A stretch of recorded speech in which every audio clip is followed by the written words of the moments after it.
Finisterra é de onde vem esta concha. De um lugar lá na Galícia, onde o Império Romano decretou que lá era o fim do mundo. É um lugar onde você olha e só vê mar, lá na Galícia, de onde vem a mim e a minha família. E há 2000 anos atrás, era o lugar onde o apóstolo Paulo desejava tanto ir e muito provavelmente foi antes de ser preso por Roma. E veja, uma coisa que o apóstolo Paulo disse, e é muito forte para comigo.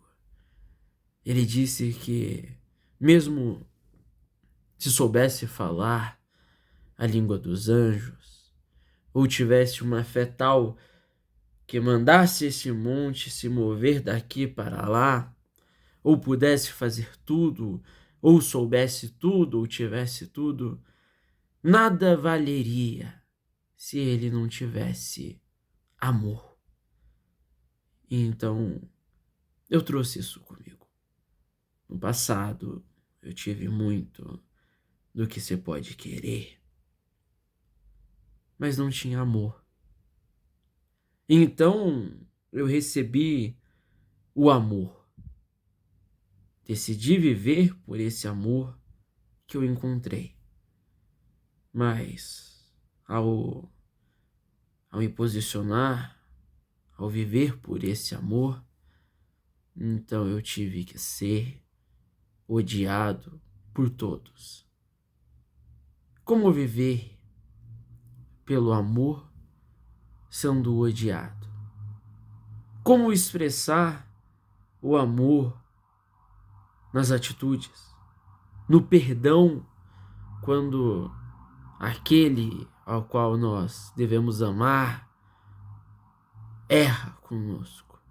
E quando aquele ao qual nós oferecemos amor é o mesmo que nos odeia? Eu trago isso comigo. Como? Se antes eu falava e eu pensava isso comigo e com os meus alunos hoje. Se antes eu falava com uma voz mais firme e muito mais convincente e com muito mais autoridade, havia então uma imposição. As pessoas até se convenciam 1 minuto ou 2 com aquilo que eu falava, mas onde é que elas encontravam esse amor nas minhas palavras? Ou algum abrigo nas palavras que eu pregava? E vivendo pelo amor, mas tendo que suportar aqueles que nos odeiam e ainda mais amar quem nos odeia. Mas também o apóstolo Paulo disse que o que hoje nós vemos por reflexo, então conheceremos por completo. Nós não conhecemos Deus por completo. E olha, já que eu não fui desafiado por ninguém nesse tal desafio de Jó, eu me desafio neste exato momento. E lá em Jó, no capítulo 38, no versículo 4, assim que eu recebi o Espírito Santo, eu fui meditar no livro de Jó e encontrei isso.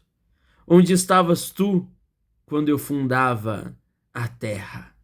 Faze-mo saber se tens inteligência. E se segue com diversas perguntas para Jó, onde Jó estava enquanto Deus fazia o que fez. E essa é a questão. Deus, ele é tão grande, tão grande, tão grande, que pela grande misericórdia dele, ele não se revela assim por completo. ele põe uma máscara de carne e osso, vem e vive uma vida como a nossa, cheia de problemas, mas sem errar, sem pecar, e então morre no nosso lugar, porque se Deus simplesmente aparecesse na sua glória e totalidade, nós morreríamos no mesmo instante, assim como ocorreu com vários na história bíblica, ao qual olharam diretamente para a luz de Deus. Então, nessa reflexão, já falei do capítulo de Jó e falei em um minuto, eu creio. Mas já que eu entrei nesse detalhe, você pode analisar na Bíblia que o fato de Deus sempre se manter de uma forma afastada é porque ele tem misericórdia, porque ele sabe que se aproximasse, aquela pessoa não suportaria um ser tão santo. Olha o gato passando na frente.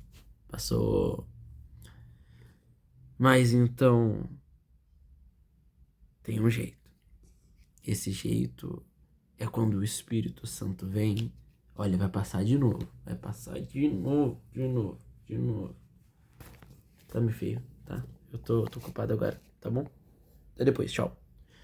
E esse jeito é através do Espírito Santo.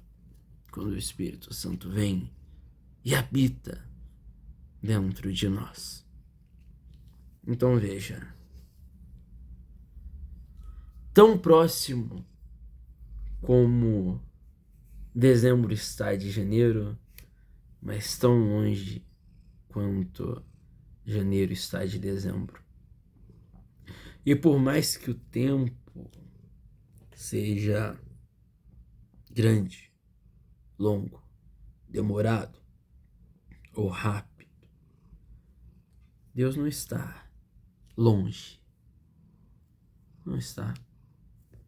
Deus, da mesma forma que habita num alto, santo, sublime lugar, ele também habita com o contrito e abatido de espírito. Ele pode estar aí agora com você, como pode estar agora comigo. E qual é o que define se ele está ou não? Que ele está é um fato.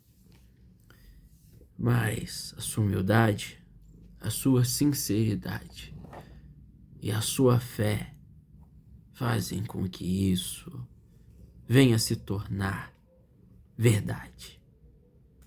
Então, meu amigo, minha amiga, Deus está aí junto com você, neste exato momento. Quando, nessa reflexão que eu trouxe, eu disse como amar aquele que nos odeia, ou aquele que desgosta de nós. Imagine Deus, que veio para morrer em nosso lugar.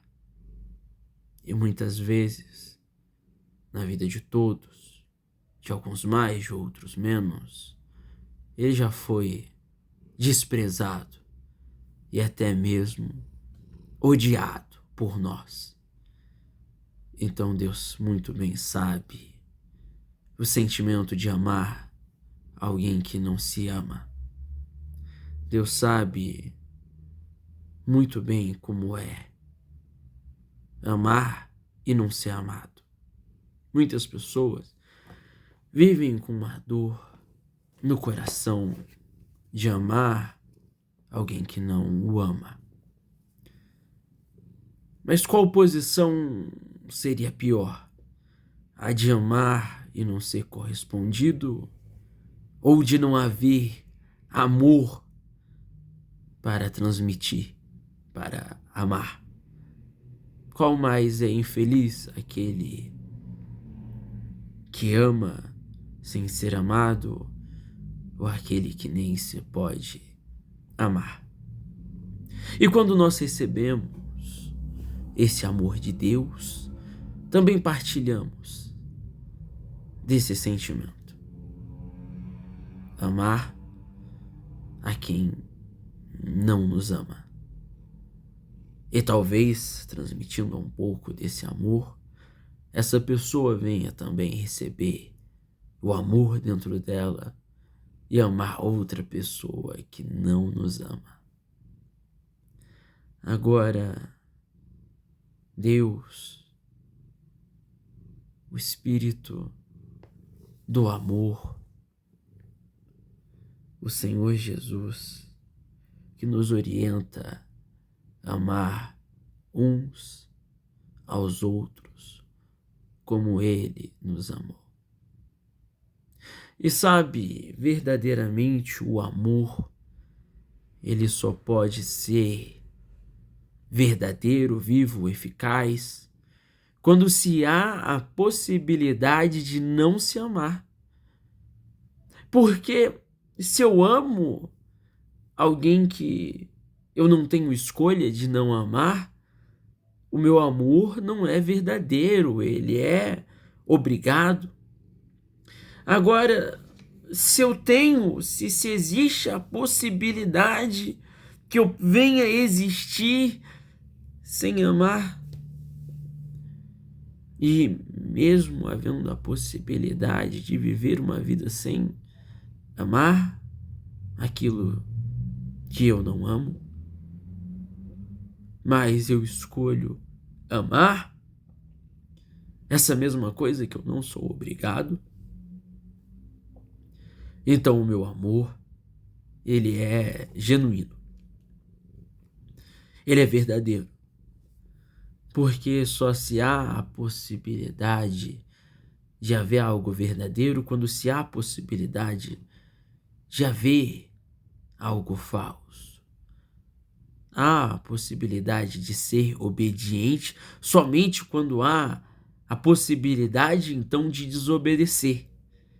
E não é disso, então, que o ser humano ele é feito, de possibilidade. Por exemplo, deixe-me pegá-lo aqui, ó. Este aqui é o Marcinho, um gato. E este gato, ele já passou muitas coisas na vida. Eu já o vi de muitas formas diferentes. Triste, feliz, até com raiva, que me mordeu, aliás. Mas eu nunca o vi angustiado. Eu nunca o vi olhando para cima e pensando ser ou não ser. Nunca ouvi. Porque a angústia, esse sentimento inerente à natureza humana, ele só é possível porque o ser humano, diferentemente de qualquer outro ser que exista, ele tem a possibilidade de existir de uma maneira diferente. Então, parafraseando o professor Clóvis de Barros, o gato, ele é refém da sua natureza de gato, da sua gatice. Ele pode ter uma personalidade A, como um gato, outro tenha uma personalidade B. Mas ele não pode deixar de ser gato. O ser humano, por sua vez, ele tem a possibilidade de existir de diversas formas diferentes. Quando se há uma angústia por algo, é porque se há a possibilidade de existir de uma maneira diferente. Eu me angustio com a notícia de quem eu amo já pode não me amar mais, porque se apresenta um cenário novo em minha vida onde eu existo sem a companhia e o amor dessa outra pessoa que já não mais possivelmente venha me amar. Agora, se já não há a possibilidade de se existir de outra forma e aquela pessoa sempre me amará, então já não há angústia, então já não há dúvida, então já não há escolha. Mas esta pessoa, ela não me ama porque escolheu me amar. Ela me ama porque não há a possibilidade de existir sem me amar. E será que não é o mesmo que Deus vê?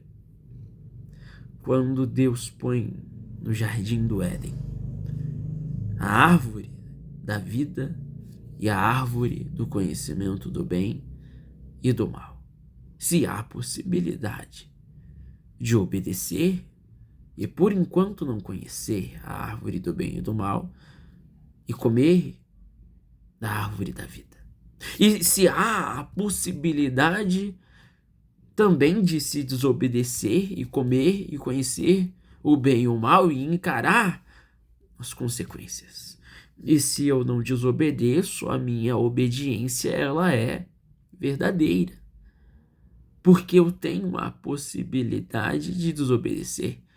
E se eu desobedeço também, o meu desprezo pela obediência é verdadeiro, porque eu tive a possibilidade de obedecer, mesmo tendo a possibilidade de tanto quanto desobedecer, e vim e desobedeci. E foi o que aconteceu.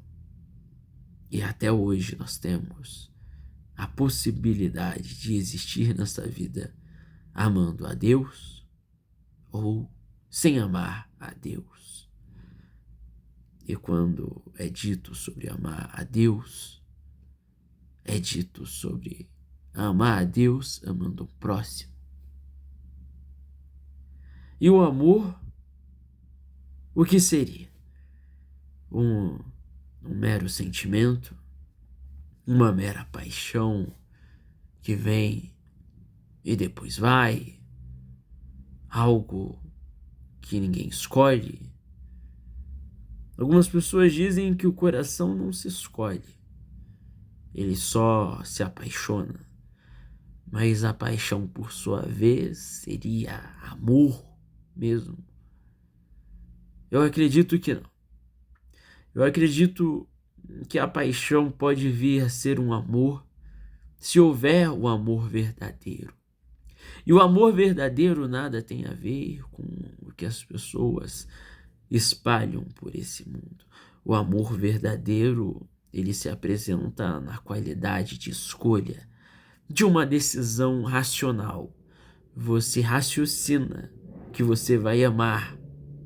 Você raciocina, então, traduzindo amor para cuidar, se importar, zelar por tal outra coisa ou pessoa ou ser. Então, havendo essa possibilidade de escolher e o amor deixando de ser um sentimento e passando a ser algo objeto de escolha, eu gostaria de, por fim, trazer a reflexão final de que, olha, Deus também tem essa escolha. Deus muito bem pode escolher não nos amar mais. Deus poderia muito bem, a princípio, ter escolhido não nos amar, nos deixar morrer, assim que a humanidade escolheu, ao invés da obediência, escolheu a desobediência. Deus poderia ter escolhido não amar. Mas mesmo depois de todo esse tempo, Deus tem escolhido. E assim vai escolher perpetuamente por conta do seu sacrifício na cruz, amar aqueles que amam a Ele. e amar também aqueles que não o amam. Mas quem não o ama despreza o seu amor. Desprezando o seu amor, também despreza-se a sua salvação. E desprezando a salvação, perdem a possibilidade de receberem um perdão e serem salvos. Então, as pessoas, elas se perdem não pelo pecado, o erro que elas cometem, e sim por desprezarem o perdão. Porque mesmo que vivamos e morramos por esse amor e todo o amor que poderíamos ter e expressar, mesmo assim, o que tem em nós de injusto, o que existe em nós que é contra este amor, é mais forte. E na nossa natureza é maior. Então, mesmo tendo todo o amor do mundo, ainda não somos dignos de amor nenhum, não sendo dignos de amor nenhum, consequentemente, de nenhum perdão e, consequentemente, de nenhuma salvação.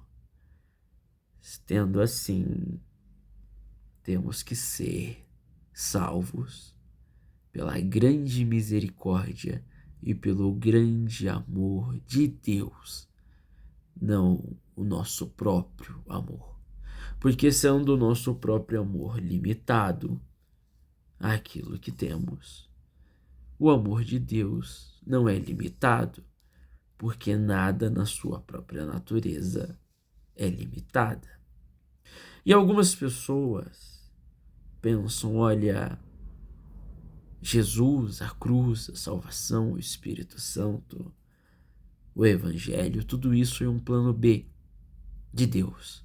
As pessoas pensam como se Deus pudesse falhar no que ele faz. Eu acredito dessa forma. Deus não tinha um plano B. O plano A sempre foi a cruz. E antes da fundação de todo o universo, Deus já sabia que tudo isso ia acontecer e já sabia quem eram aqueles que aceitariam esse perdão e viveriam em prol disso, como também já sabia aqueles que desprezariam o mesmo e viveriam de outra forma.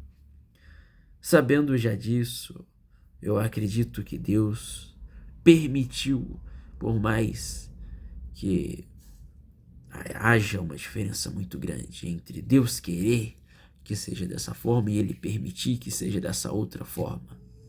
Eu não acredito que Deus queria que houvessem tantas coisas ruins nesse mundo, mas eu acredito que ele permitiu que ocorresse para que houvesse então isso que existia em sua própria natureza do ser humano, poder então escolher, e o que escolher, nisso ser sincero, seja no amor ou seja no desprezo, seja na salvação ou seja também na perdição. E sendo Deus ilimitado em todo o seu ser, ele também é ilimitado na sua generosidade. Sendo Deus generoso e querendo Deus criar não mais um ser que simplesmente existisse, mas um ser que escolhesse amá-lo. Não pelo que ele pode fazer, e sim por quem ele é. E ora, não é isso que procuramos na vida inteira? Alguém que nos ame não por aquilo que podemos oferecer, e sim por aquilo que podemos ser? E isso não é, então, uma característica divina? Mas para isso precisava haver um processo, uma possibilidade de existir e viver em um mundo onde eu não sou obrigado a amar a Deus, mas mesmo assim, mesmo tendo a possibilidade de não amar, eu escolho viver amando a Deus. E se eu escolho viver amando a Deus, e a minha escolha é sincera, então o meu amor é completo pelo amor dele. E assim nós compartilhamos de uma mesma natureza. E assim podemos receber da sua própria presença, que é o Espírito Santo sagrado e eterno. Mas veja que em toda essa síntese, nada disso se há o peso. Claro que há o peso das escolhas. O Senhor Jesus disse mesmo que quem quiser segui-lo renuncie a si mesmo e carregue a sua cruz. Mas também disse que aliviaria aqueles cansados e sobrecarregados. E disse também: aprendei de mim que sou manso e o meu fardo é leve. Então não há como, mesmo carregando o peso, viver de forma pesada, se quando há o espírito da leveza. Então, no final de tudo, e até no final do próprio mundo, do tempo, do espaço e daquilo que há dentro de nós mesmos, e a vida passa como um sopro, o que há? O que podemos então nos tornarmos? Algo pior ou algo melhor? Muito obrigado por ter acompanhado até aqui. Eu sei que não são todos que farão isso, mas eu acredito que Deus possa usar pelo menos uma dessas tantas palavras que nós pronunciamos para falar contigo da mesma forma que Ele falou comigo agora. Muito obrigado.